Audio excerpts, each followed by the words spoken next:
अस्सलामुअलैकुम। आज हम बात करेंगे मिस्र के जादू की, जो दुनिया भर में मशहूर है। मिस्र की पुरानी तहजीब और उनके जादू की कहानियों ने हमेशा से लोगों को हैरान किया है।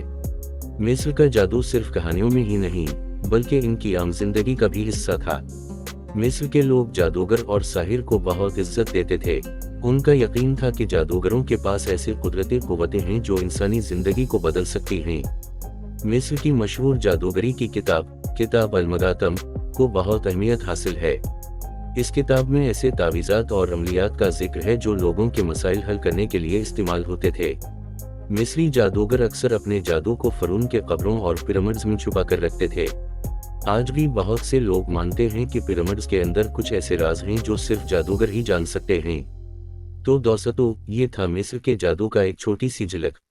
अगर आपको ये वीडियो पसंद आई तो लाइक और सब्सक्राइब करना मत भूलिएगा। अल्लाह हाफिज।